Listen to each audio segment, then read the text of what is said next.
We are really going to do this. But how do you do it though? Is that a normal voice? Yeah. Because you sound different on music. I mean, in the studio, in the songs we hear. I already told you I sing in turn. I laugh in treble. So that's what's happening. So hold on, let's take it from the top. You sing in. I sing in turn. I speak in bass. And I laugh in treble. That's funny.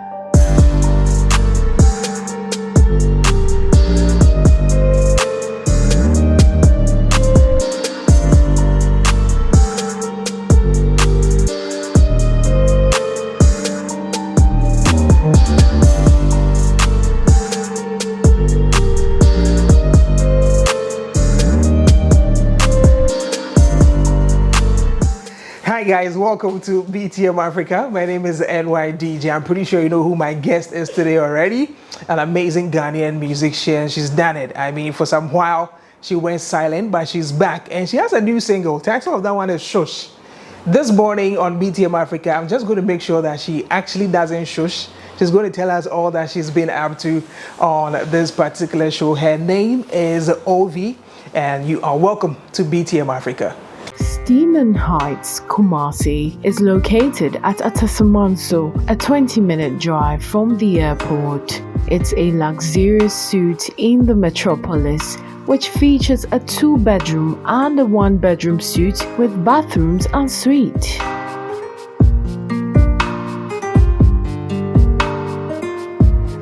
A presidential penthouse comes in style and class.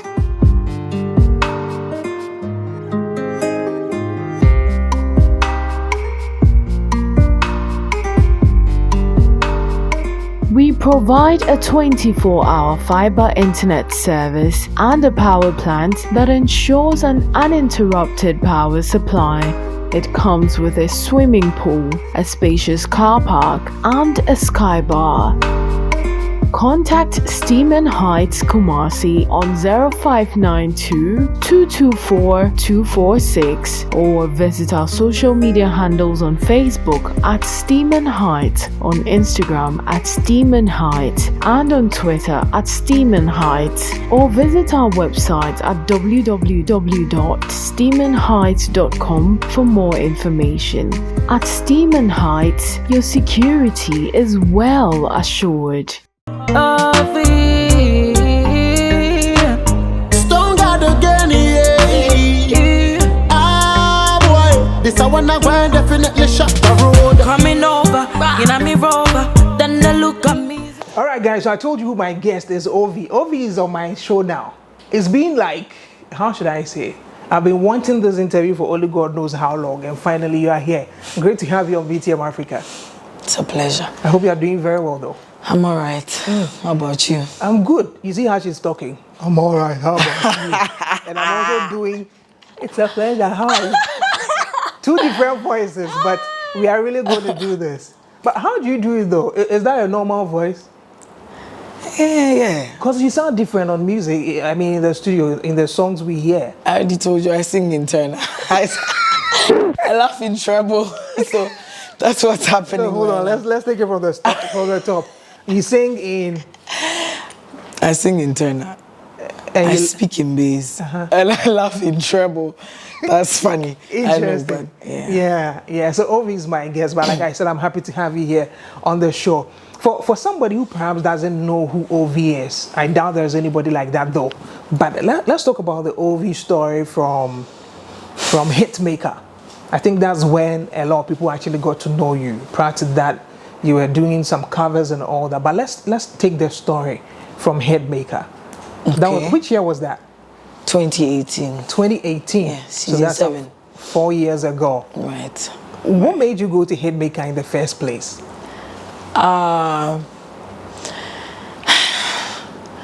Anyway, let me just say this. What's up, everybody? It's your favorite Rasta girl, Ovi, original version. So yeah, Hitmaker. I wasn't supposed to go for that competition, honestly. I'm scared of competitions. Oh. Yeah, and I didn't really think that I had that thing, you know. I had that much of a talent to go Oh wow. Go for a competition. So this is friend of mine, Kimaga. I'm sure you know him. Yeah.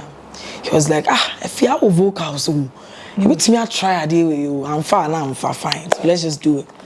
So I tried. I didn't the D-Day, the morning of the auditions, I didn't even know. Hey. So yeah, they So woke just know about it. nothing like that. They just woke me up and they're like, it's today, we have to go. It was around GIJ. So there was Yaubek, there was Kimaga, and then there was this one other stylist. He came with us and then we went to try. I did a Kwejo Entry song. I mean, there were a lot of people, thousands of people. Yeah. Yeah.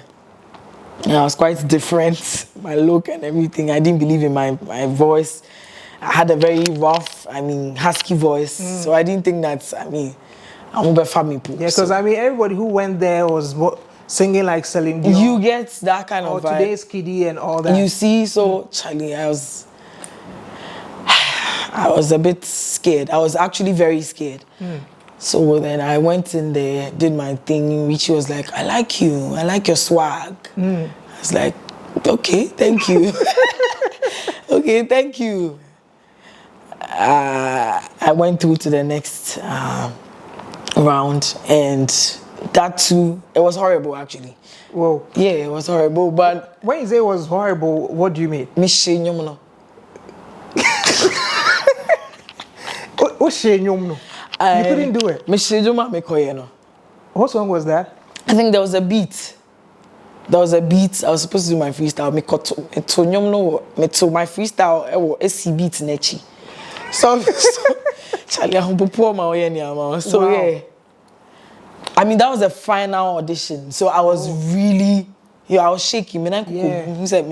Shaky. So I messed it up.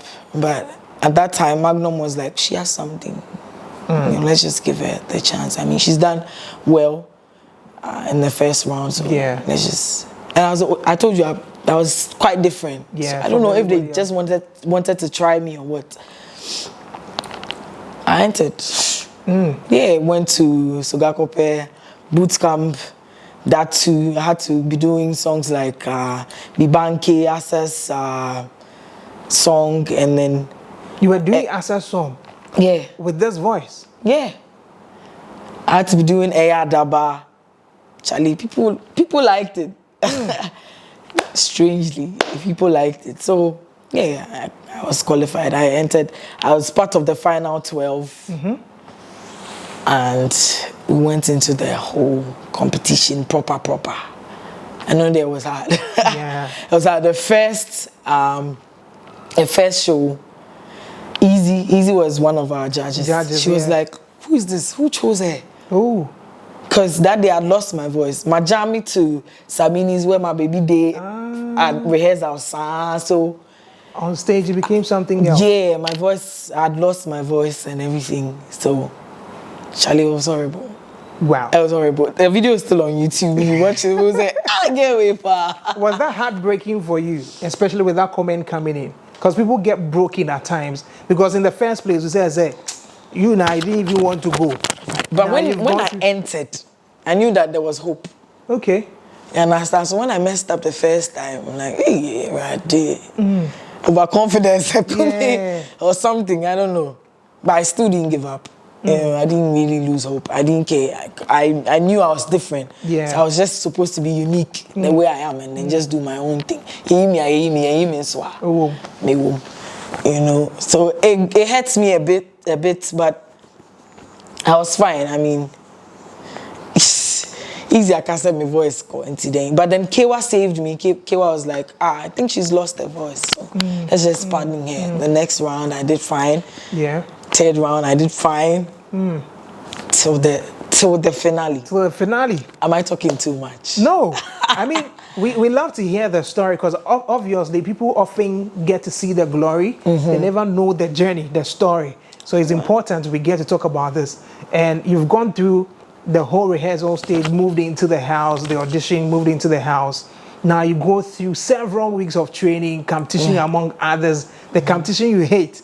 You went through it till the final. Did you ever anticipate getting to the final?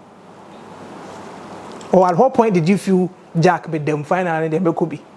You see, because I didn't really think that I could make it in the competition itself, I was just having fun. You see, because the house was at Spintex. You'd see people rehearsing, like a number of people rehearsing. I mean, your colleagues rehearsing. And if you don't take care, you'll be intimidated by them. You get. But I was just, so just do some, Charlie. You get. I was just having fun. It was just a miracle for me. I felt like, I was supposed to be here, so I'm here. You see. Yeah, I got there. It was strange, Charlie. This whole thing. How did the final feel? Up till now, it's absurd. Yeah. Yes. I understand something crazy happened on the final. Yeah. My heart was beating too fast. I wasn't breathing fine. Oh. Yeah.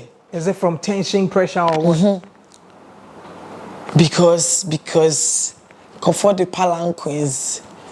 Me, 25, 32 something choristers. Charlie, what do I have?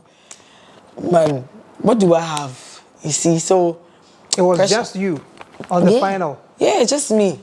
Just me, and then I had the second round of the finale, I had 2 dancers with me. Okay. I didn't even know them too well. But big ups to you, wherever you guys are. Thank you so much. They stood by me. I mean, they did well. When you say it was just you, is it that you didn't request for anybody to be with you? Because I'm sure all these others, Omoyomo rehearsals and all that, you might have seen, they will be the palanquin, it was Ajak. And then I was looking smart and I was looking sharp. Or you didn't see all that? I didn't see that. They were hiding it. It's a competition. Wow. You can't let your, your competitor know what you have. Right. The only thing I requested for was for them to show homeless people on the screen. Something like that. Because I was doing Rango by Stonebwoy. And then I was doing my own song. It's like that. I mean, every week you do your own song. And the following week you do a live band song, a cover of somebody's song. So it's like that. That's what happened at the finale. It was your cover, and then your main song. Your main song. Right. So I didn't know. Yeah, I didn't know that people were bringing choristers and things. But I expected that because previous seasons you'd see people with, wild things. You get me? So you really went through a lot backstage. Wow. When you stepped onto the stage and saw the crowd, and some of them chanting, some had placards with your name on them and all that. And a lot of people wearing OV. Exactly. What was running through your mind? I mean, I saw that after the performance because I couldn't see. Oh. I couldn't see what was happening. I totally blacked out when I was performing. I mean, it was just God who took me through. If you guys don't believe in miracles, this is my story and it is real. Like, I didn't know what was happening, but I did whatever I had to do. My holding, and the rest was with God. My emotions and the microphone, man. You had a lot of support from Beam Nation and all that throughout the process. Like, for a lot of people, it's like, yo, that lady, that girl needs to be with us and all that. They supported you through the whole program. Did you ever see that? Was it something you were aware of? Or you got to know all of that after the program? Because you eventually became the winner. Right? Why do you think I won? Oh, do you think you won because of the Beam natives? I don't know. Part of it, depends on the votes. Yeah. Too. The judges had a role to play as well. Right. So, I'm thinking it was just both sides. Before entering Hitmaker, I did a cover of. I was just trying my voice. I was with this label somewhere at Showman and it wasn't going too well, so I had to just, I didn't want to stop singing, so I did a cover of a song that I really liked. That was the Tomorrow song. Okay. Yeah, so I did it. It went viral Twitter. Twitter, yeah. Yeah, everybody was talking about it. Some of the Beam natives got to see me, and then Stonebwoy himself saw me. You see, so I'm sure that they began to love me from there. Yeah, and I'm sure that they actually really voted because they pulled up for real. Wow. Yeah, Throughout the competition as well. I mean, I think Stonebwoy was at some point leaving comments and all that. Right. How did you land at Burniton? I mean, after Hitmaker, I know that Hitmaker, obviously, like other artists, they try to pitch them to record labels to manage them. They say, okay, we are going to take care of recording for the next, this year, this number of recordings, number of videos and all that. Was it a joint thing from Hitmaker with Burniton Music, or who chose to let you go to Burniton? Did you do that yourself? I really wanted to be there. Yeah, because I genuinely liked the artist who is there. You mean Stonebwoy? Right. So, yeah, I really wanted to be there and learn a thing or two from him. Okay. You know, nothing else. I just wanted to be there. And so after I did that cover, that first cover, not in the competition. Prior to the competition? Yeah. We used to chat on Twitter. I mean, he was asking me about my brother, what happened to my brother, he's heard my story. You know, we used to chat. So we were going to meet, but then I didn't know when. Okay. You get me? So it means he had actually initiated moves to meet you before. Right, and then so that we do, you know, certain things, you know, music-wise. So. Okay, I was just about to get into I know. side. That's why I just not kill you on that side. We wanted to meet to do certain things. That's a good thing. He said music-wise. Yes, okay, right. that's understandable. Right. So, I mean, I just knew that. Let me catch you here. When you say you wanted to be there, so what happened? You wanted to be there, and Hitmaker organizer said, "Okay, fine, you can go." Or I spoke to them. I spoke to the boss of Chatterhouse. Okay. The Nigerian man. Yeah, you are forgetting his name. Yes, that's him. And I told him. He was like, "Are you sure that you want to be there?" Because I know that these people want to have you.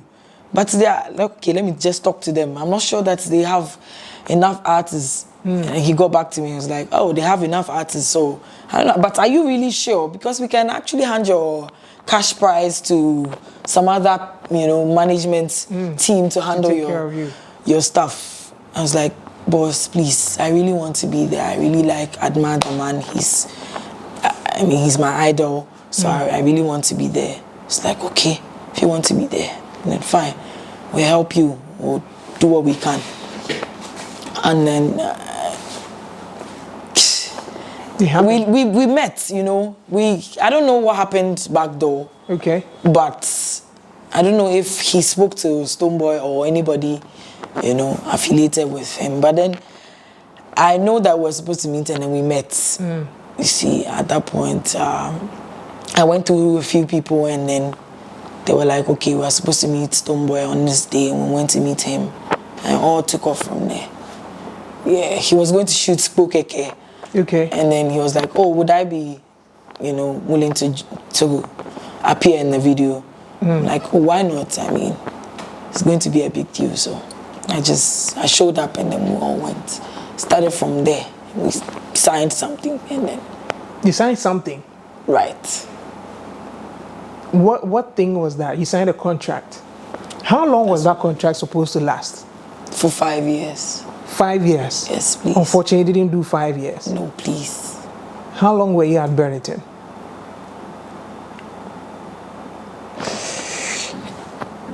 I don't really remember.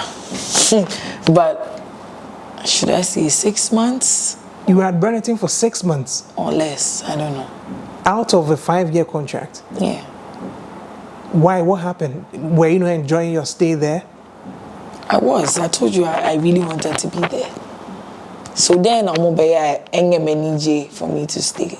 Maybe, you know, I work in the radio industry and I know there are places you see from afar, Charlie, all the glitters and all that, but when you enter, you realize that it's a different story altogether. Was that the case? It was hard, to be honest. It was really hard, you know, being the only female amongst a lot of guys. He had a lot of guys around, yeah. So it was difficult, but then, I mean,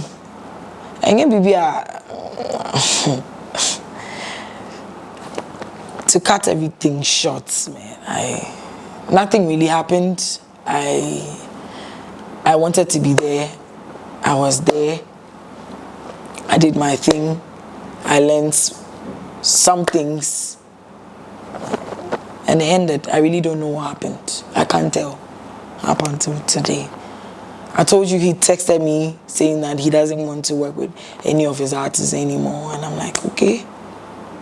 Okay, I asked questions. I went for meetings. But it wasn't clear. The point wasn't clear to me. As to why he didn't want to work with any of the artists again. Right. So it was not a case of just you. Yeah. It was all the artists he had there. He didn't want to work with any of them.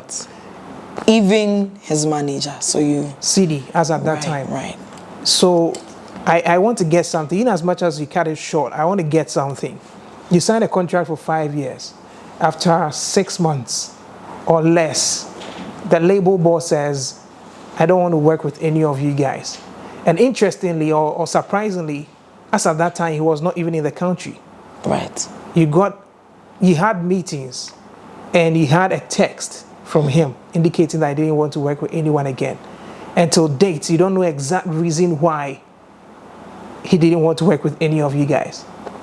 Me personally, I don't know why. Did you do anything wrong? Did you hear him? Did you perhaps say something somewhere that he might have heard?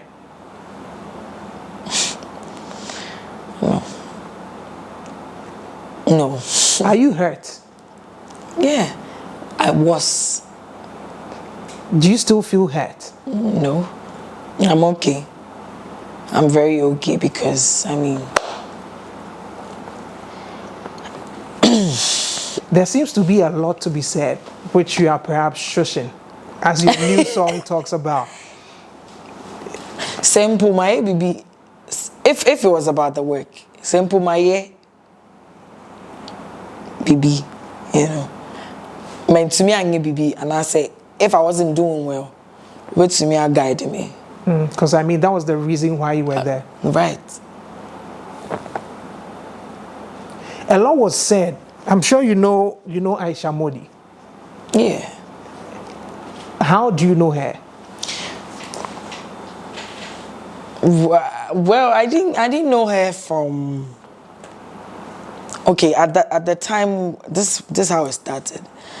When I started to text Stonebwoy on Instagram, on Twitter, and I moved to Instagram, I was trying to get to him because at a point I wasn't hearing from him. So I wanted to really meet him.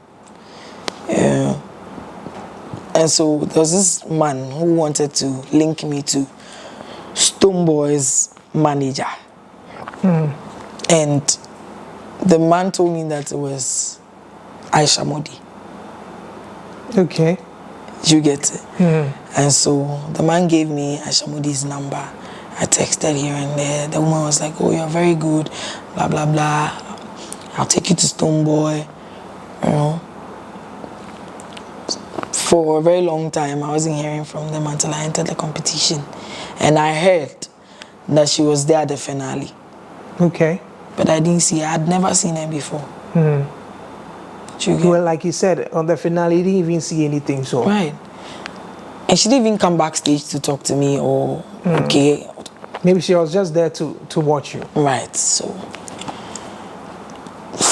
After a while, I don't know, there was this day that I don't know how she got my sister's number. And even my school mother from senior high school, that was weird. Started texting them, and then the day that was supposed to meet Stonebwoy, I knew that I was supposed to meet Stonebwoy on this day, and then a woman appears. So it looked like she had arranged for us to meet. And it looked like she was bringing me to meet Stonebwoy. Oh, but she had not spoken to you and said, listen, we are meeting Stonebwoy on this day. No. So she was like a third party to you because you knew you were going to meet Stonebwoy.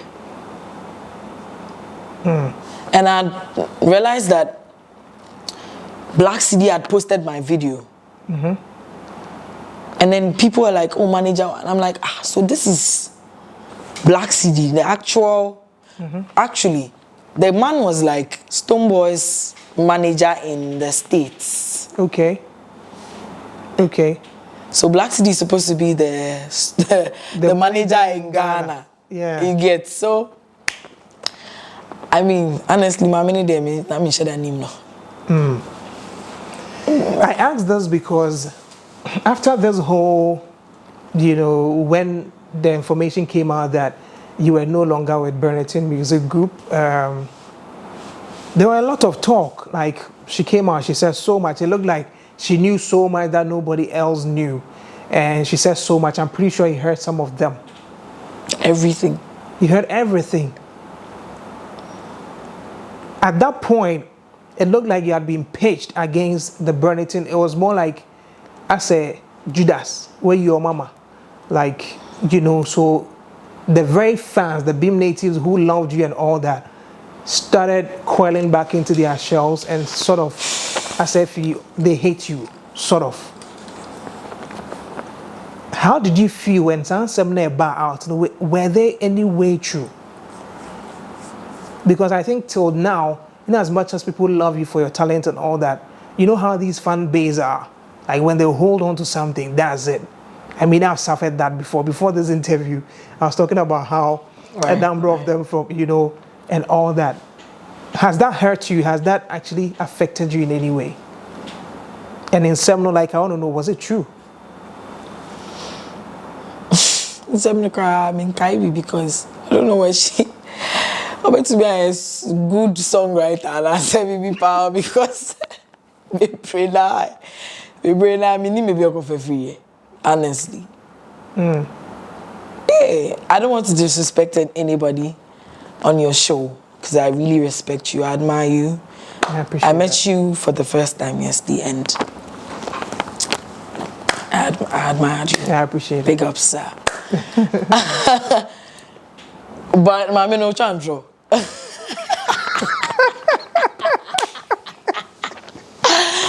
Are you in a crap room? Yes, please. Oh. You know how they will say a crap room is in Pachosi? She said, oh, I met you yesterday, I appreciate you, I don't want to insult anybody on your show, but mommy no chandro. That's what he just did. Hey, true. Oh, well, yeah. So all she said, you think she was peddling lies? Oh, of course. What does she know?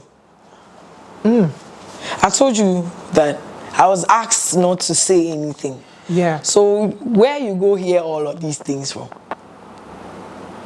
Maybe she was close to Burniton, so obviously maybe she. Your man tell me say he don't know anything. Oh. That's it. Stonebwoy told me that she doesn't know anything. That's it. And I'm not supposed to say anything to anybody. So where you go get all of these things? And I think that can be corroborated because, recently there's been that thing between them. Really? You don't know about that? No. Who can't try? You're trying to. It's why. So all those things that were peddled around you were falsehood. Oh. To achieve what? I don't know. And I prefer maybe I don't know. I don't know. Maybe you're in the business be up a hype be, I don't know. And clouds be or something. I don't know. I mean so. Who am I? Anyway, but I don't know. I really don't know. I don't know. Maybe that's how she is. I didn't know that. But me, I'm not like that. I would have come to reply, do videos to, Back and forth and all that. Oh, I'm not like that. I tend to see you to be, you know, a very laid back, Right. quiet type. You Right. like to keep things to yourself and all that. Right. Let's move away from all those, you know, controversies and all you. that. I think they are not progressive. Right. So let's stay away from that. But since leaving Burniton, you've released a number of songs. I mean, they've been in the airwaves and all that. But you went silent, even though your voice was out there. Your personality, you as an individual, you were silent. What was happening? Were you shut down, like you said, you were asked not to talk, or what were you going through? Because nobody could actually hear from Ovi. We weren't seeing you. What was happening? Were you down because were you disappointed, and so you couldn't come out of your shell again after the whole thing with Burniton? Honestly, I started doubting myself. Oh, You see, I started feeling like, even though I'd won the competition and people believed in me that much, I started feeling like, no, you don't have it. wow. But that was depression. That was depression talking. That was And did that get to you? Since It you did. decided that to yourself? It did. It got to me. You're not all that. Come on, please. You are not all that. I mean, if you've been asked to leave a label, then you are not good. You get me. You get where I'm coming from. So things really affected me. I was heartbroken. I was always crying. Wow. Always. I was indoors for so long. For so long. I didn't this music that I had said that it was like an escape became like my frustration. Like I didn't want to sing anymore. Wow. I didn't want to do anything music. See, if I see a music video for TV top, I go vex. Wow. I go walk away. It was that bad. went far. Yeah. I was so angry. I was depressed. It got really worse. I was hospitalized. Gave me antipsychotic drugs to get me, you know. Wow. Yeah, it So got to a that went time far, where, but this really went far. yes, it did. And people really don't care. But this is what I went through. You see. And it was good. But still, within that time, you released a song, Yes, right? I was releasing songs. Despite what you were going through. And people didn't know what you were going through. Right. I did Blessings and Lessons to say something small about what I was going through. Man, do you know that I was paralyzed? How? So I was taken to a prayer camp, and they have like a sanatorium there. I was giving psychotic drugs to make me sane again, and I was taken somewhere else because I didn't really like the environment. So I was taken somewhere else, and I was giving shots. They didn't know that they had already given me shots. Wow. So that was like an overdose, sorry. Yeah. And I don't know, I had Parkinson's.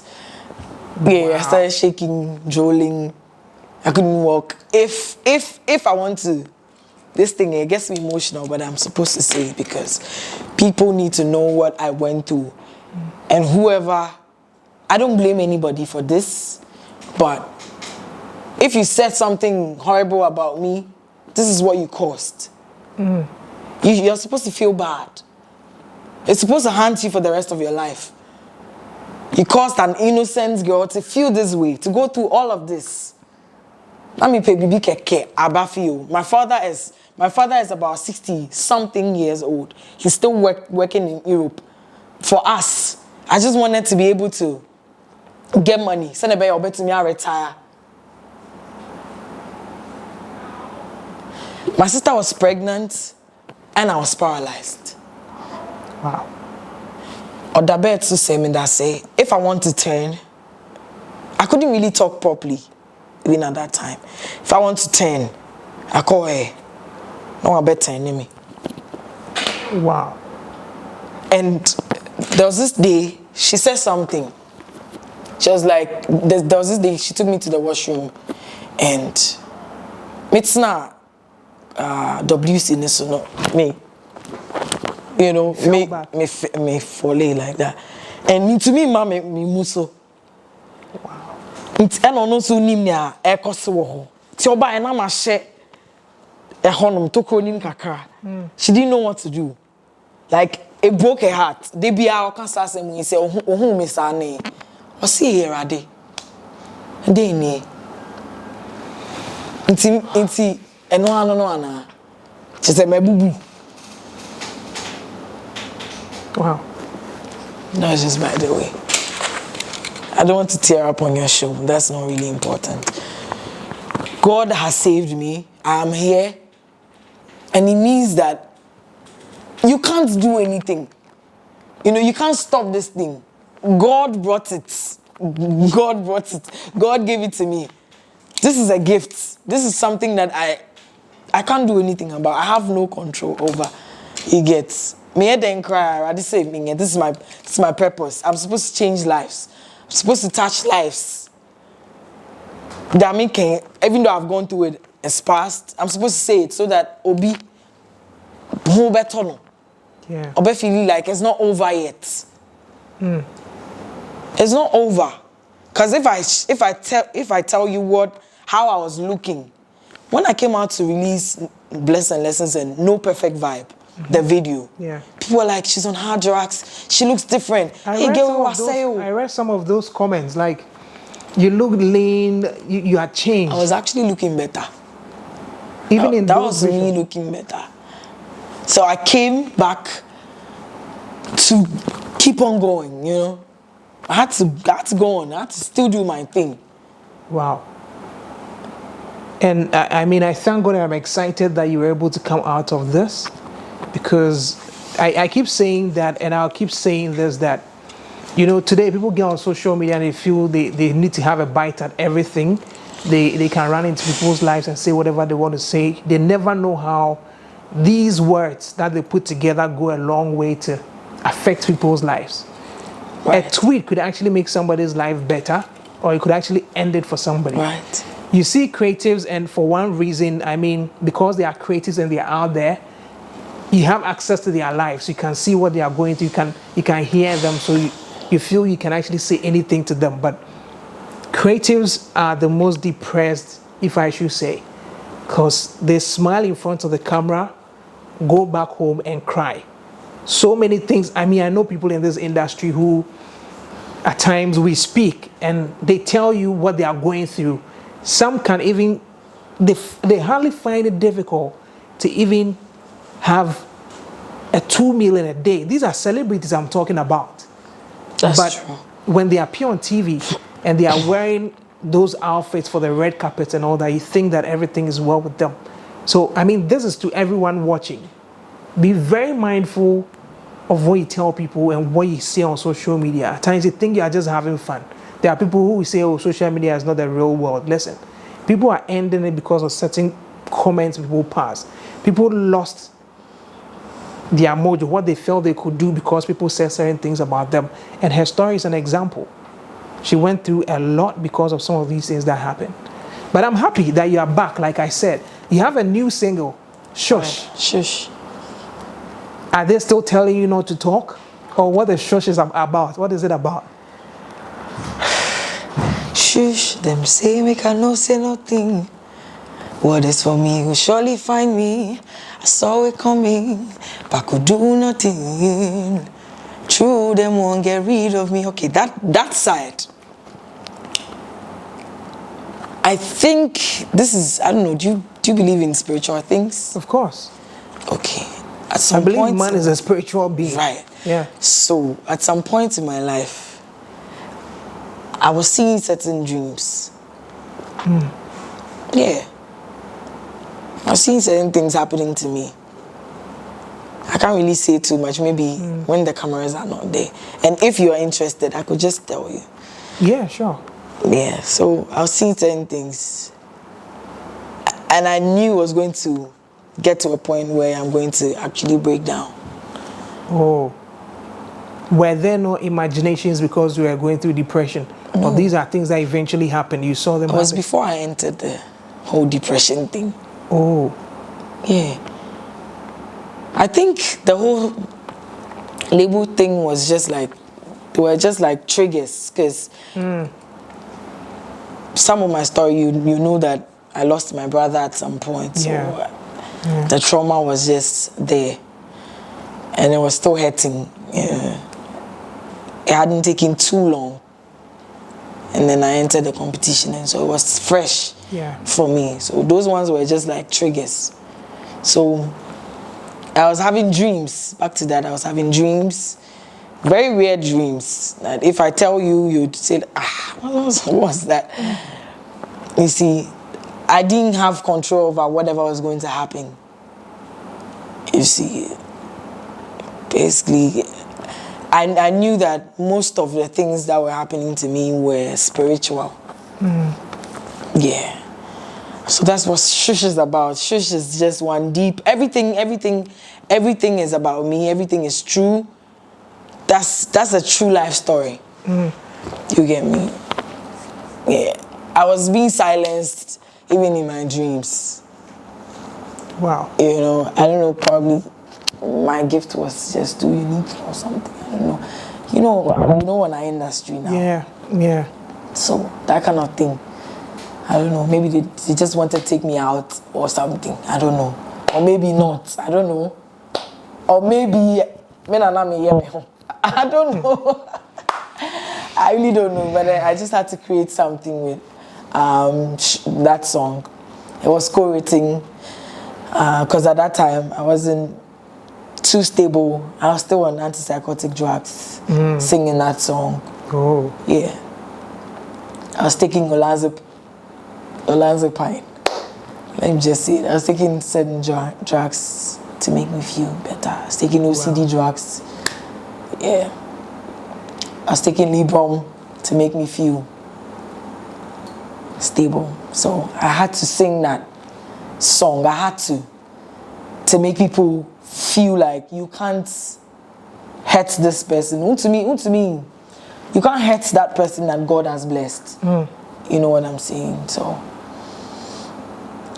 I know that eventually, where I'm supposed to get to, I will get there. Yeah. You know, no matter the number of times that you try to silence me, however, wherever, whether spiritually or physically, or I told you I got into an accident, and that too had a dream about it. So you seem to see everything that's happening. You see, but I really don't have control. I just probably pray, because in a dream, when I had that accident in a dream, I had lost my life, but I didn't actually lose my life. So when I see such dreams, I pray. I mean, that's all that I can do. What else can I do? I can't really stop it. Yeah. You know, so I pray, and then I think God saved me from that. You see, and everything else that I was seeing before the depression. Because I had friends having dreams about me, saying that seen them, me home. Wow. You know, almost so dynamic, you know, crazy things. She said, my brother, no. I mean, it seems laughable, but these are pains. Yeah. It's not funny. Super. And you're funny. Yeah. So I mean, I just had no control. I prayed. All I had to do was pray. My sister was praying too, and I was saved. So everything is inside of that song. If you listen to it, you know, you feel it. You feel what I went through. I'm pretty sure people listen to the song as just listening, but with this story, now people going to pay attention to every word in that song and know that, listen, you are telling your real story. Yeah. Before creating that song, I had written, when I was going through one episode, I had written certain things on a friend's phone, and he still had it. So we went through it and we're trying to reflect, you know, have a conversation before that recording session. Like, yeah, set it up, yeah. Then I find something on your phone. We're talking about it. That's what brought up the shush song. I started saying things that I tried to explain the things that I typed, even though it didn't really make sense. Makes sense, yeah. This thing, when I'm going through it, to me can't send back on our if you know a different thing. Not just try to connect all of the dots, yeah. The thing is, I was able to realize I was seeing what was going on. I was seeing what I was hearing what I was seeing, but I couldn't stop it. I couldn't control myself. Control over it. You see, I think it's an Adam, but they can actually see you and whatever you're saying. It's not like imagine off to the extent they can see you, they can hear you. Because if I tell you where I was kept.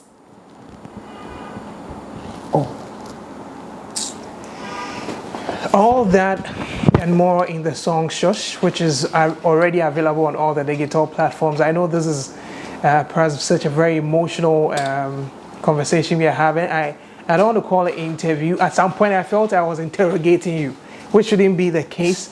We're just having a good conversation, and I'm sure this is going to go a long way to impact all others out there, especially knowing that you have a say, you have something to do to make somebody's life better than make it worse. Is Ovi back for good? Are you back now? Are you now working as an independent artist? I mean, how do we reach out? Because I mean, I don't want to see you go back. I'll be very hurt if you go back to sleep. Sleep. Yes, if you go back to sleep, I'll be very hurt. Listen, I'm going to promise this on my show. I'm going to use any other opportunity I have when it has to do with PR or radio. So far as I'm alive and I'm in this scene, I'm going to use my platform to support you. I mean, thank you, man. However, I am supposed to do much. that. I'm going to do that because I feel you're an incredible talent. You deserve the very best. And so far as you keep it coming, we are going to be here for you. Thank you. So please don't go back to sleep. Are you back? I never left. Never left. I've always been around. No. It gets difficult at some point, and you need to, stay back. I mean, whatever happened to me, and I didn't wish for that. I didn't wish to go off. I was just going, but I had to recover. Yeah. My sister had to take me away from Accra to the prayer camp, my godfather's place. I had to recover. It wasn't my fault that. It wasn't entirely my fault that I had to go away, but I had to recover. Malaria, you have to recover before you know. Yeah. So I don't go anywhere. Are you working as an independent artist now, or you have? I am working as that, and also have like a management team. Okay. I'm with Kefa. Okay. Entertainment it's like an international label. Yes, they have one artist outside. Okay. And then I'm the only artist in Ghana. Right, they're doing their best for me, and I'm also working, towards my goals. I mean, I know where I want to get to. I had hopes, I knew where I really wanted to get to. It's not like my dreams have been cut short. I'm still back to continue. There was a pause, there was a break, but you're back to do that. Back to continue. And it doesn't really matter if, I stopped along the way or I paused. I mean, that was supposed to happen. You see, in my life, maybe people think that people expected that, like back to back like that. It didn't happen like that. You see, so I'm just begging you guys to forgive me if I stayed away, but I really needed to recover. See, and I won't stop this for anything. This is my life. Everything about me is about this whole music thing. You get, Music is my life. It saved me. It became my frustration. It saved me again. Actually, I have this small story to tell again. Wherever I was kept, we were about 15 people that were also mentally challenged, and it got to this day that I sang gospel the whole day. Oh. And honestly, all of them have recovered. I said, we are suffering Moses, and I said, we are prophet. Prophet Ovi. Yeah, it's strange. Wow. But if you believe in those things, that's just by the way, but I mean, Yeah. it really happened. So I'm just saying that, I mean, there are a number of people who are supposed to hear my story and feel better and heal. Yeah. Listen to my songs and heal, you get me? So And I won't stop. That's been the essence of one of the essence of this particular interview, because I know you hardly grant interviews and hardly even talk about some of these things, but for you to have done this, I'm really honored to have you on the show. Thank for you. you to tell this story, and I pray Ghana pays attention to your music. Like I said, we are here, and I know Ghanaians would also get to support your music, because you're an incredible talent, and you need to go all out to support your music. Thank you. You care to share your socials now? I mean, Right, so that right. So Instagram, it's OV_music_. OV dash music, and then that dash again on Instagram. Snapchat is original version, or soul_OV music. Soul, the SOUL_OV music. And then Twitter is OV music _ on Twitter. music _ Right. And you can find my music on all digital platforms everywhere. Google me, you find it. And yes, that's on Facebook. I'm on there, but I've been having certain complaints. People have been using my page to do funny things on Facebook, but personally, I mean, call Facebook in a very long time. I do have fans, of course, but I'm sure that will be attended to by management and all that. Yes. But just beware if you're having people texting you, in a very weird way. Just know that I won't do that. I won't do that. Thank you, NY. Thank you very much. Thank you to everybody supporting me, holding me down. Around. Thank you so much. And I know you hate me for this, but I have to. I have to. I thank God. So we are grateful to God, of course, for how far He's brought us and brought here, of course, the story. It's been BTM Afrika, quite emotional one, but let me say thanks to Nana Tutu, to Bellucci, and of course to Steeman Heights for allowing us to use their edifice, a very beautiful space. If you are coming to Kumasi, you want an apartment, you want a place to actually lay your head, there's a beautiful place to actually come through and gather that rest or that peace of mind you want. Follow us on all our social media handles as well. BTM Afrika. Africa is AFRIKA. So just connect with us, and I would love to read your comments actually. So drop your comments and let us know how you felt with this interview. I'm sure she's going to check them out as well. And we are going to leave a link to the new song under this video as well, so you're able to listen to the song. Maybe you've not heard it, you're able to listen to it and realize that yes, she does tell her story as well. My name is NY DJ. Hope to catch you some other time soon on the same channel. Have a great day.